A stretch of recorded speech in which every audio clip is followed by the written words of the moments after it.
Shalom saudara-saudara yang terkasih di dalam Tuhan Yesus Kristus. Salam penuh kasih dan sukacita. Kiranya Allah Bapa memberkati kita dengan banyak kebaikan dalam hidup kita. Mari saudaraku, kita berdoa untuk mengawali renungan ini. Bapa, malam ini kami datang kepadamu dengan penuh ucapan syukur karena telah melewati sepanjang hari ini dengan baik. Kami percaya Engkau senantiasa menyertai kami dan tidak pernah meninggalkan kami, karena Engkau Allah yang setia pada janji-janji-Mu. Bapa, sebelum kami beristirahat malam ini, kami mau bersaat teduh, bersekutu denganmu. Kami mau mendengarkan firman-Mu, karena firman-Mu adalah kehidupan bagi kami. Terima kasih ya Bapa, dalam nama Tuhan Yesus Kristus, kami berdoa dan mengucap syukur. Amin. Saudara terkasih, dalam rumah tangga orang Kristen ada suatu hierarki atau urutan otoritas yang harus ditaati apabila kita menginginkan keluarga yang harmonis. Hierarki atau urutan otoritas ini tertulis dalam 1 Korintus 11 ayat 3. Demikian bunyinya. Tetapi aku mau supaya kamu mengetahui hal ini, yaitu kepala dari tiap-tiap laki-laki ialah Kristus, kepala dari perempuan ialah laki-laki, dan kepala dari Kristus ialah Allah. Jadi, urutan dari yang paling tinggi adalah Allah, Kristus, laki-laki atau suami, lalu perempuan atau istri. Banyak persoalan keluarga akan terjawab, terselesaikan, dan bahkan tidak akan pernah muncul kalau kita memahami dan menerapkan hierarki ini dalam keluarga kita.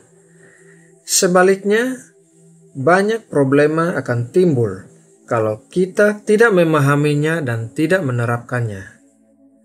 Salah satu pelanggaran terhadap hierarki itu yang banyak terjadi dari dulu sampai sekarang adalah otoritas istri di atas suami dalam suatu rumah tangga.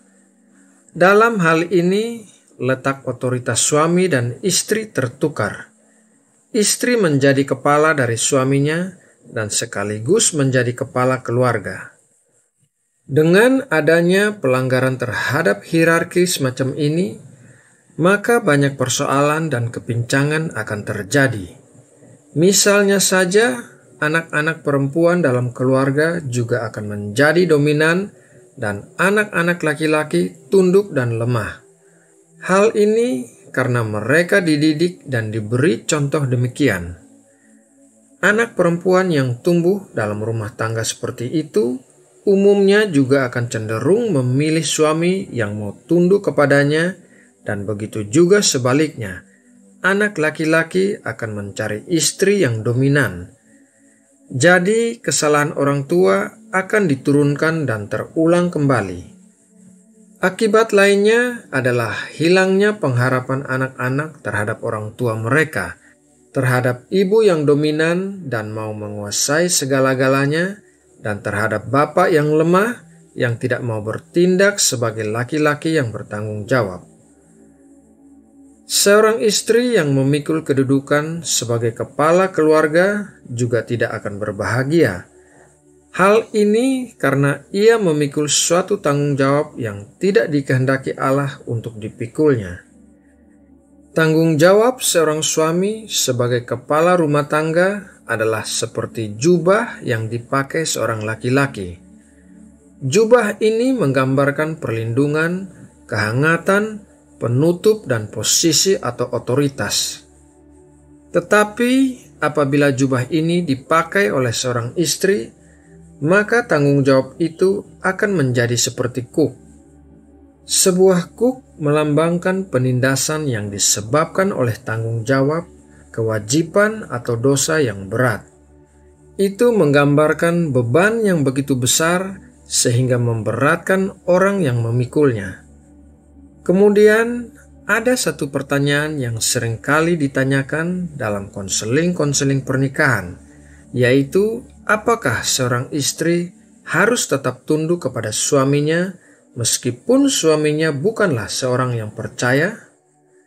Firman Tuhan dalam 1 Petrus 3 ayat 1-2 berkata, "Demikian juga kamu, hai istri-istri, tunduklah kepada suamimu, supaya jika ada di antara mereka yang tidak taat kepada firman, mereka juga tanpa perkataan dimenangkan oleh kelakuan istrinya, jika mereka melihat bagaimana murni dan salehnya hidup istri mereka itu."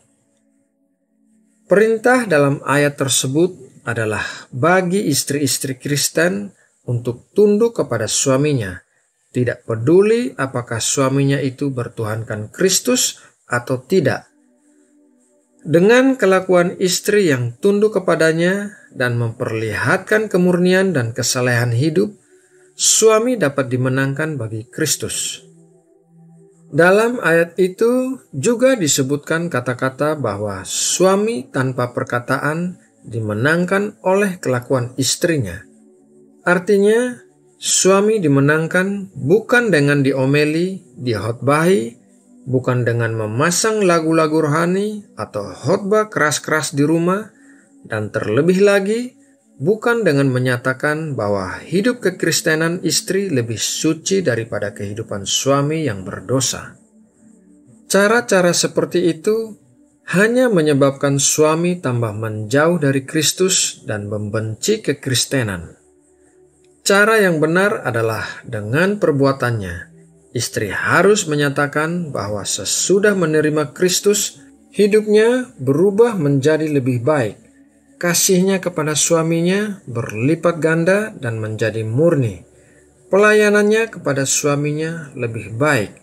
Sikapnya terhadap hidup lebih benar, dan hal-hal negatif seperti iri, cemburu, pemarah, benci, dan dendam menjadi hilang atau berkurang.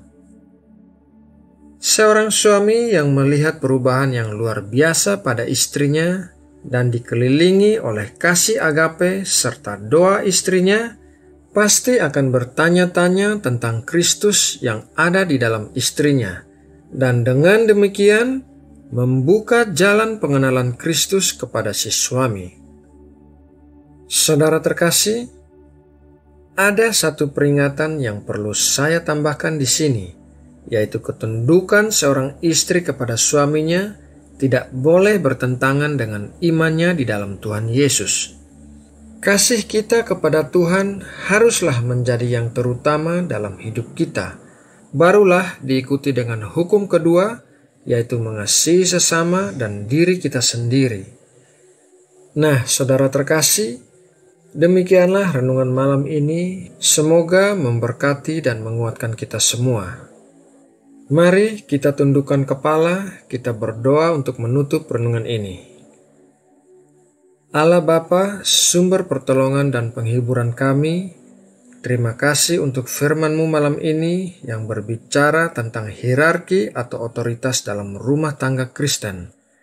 Kami mau taat pada apa yang Engkau ajarkan melalui firman-Mu, karena kami tahu itulah yang terbaik bagi hidup kami. Lewat firman-Mu malam hari ini, biarlah terjadi pemulihan fungsi-fungsi suami dan istri dalam keluarga kami, di mana suami memakai jubah otoritas, bukan istri yang memakai kuk. Biarlah terjadi pemulihan kasih dan tanggung jawab dalam keluarga kami. Bapa, setelah saat teduh malam ini, kami akan beristirahat. Kami berdoa memohon perlindungan dan damai sejahtera-Mu bagi kami di sepanjang malam, dan berkatilah tubuh kami dengan kesehatan. Terima kasih Bapa. Kami mau berdoa juga bagi bangsa dan negara kami Indonesia. Kami mohon berkat-berkat bagi Indonesia.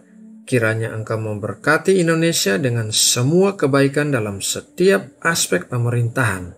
Berkati juga negeri kami dengan keamanan di setiap wilayahnya.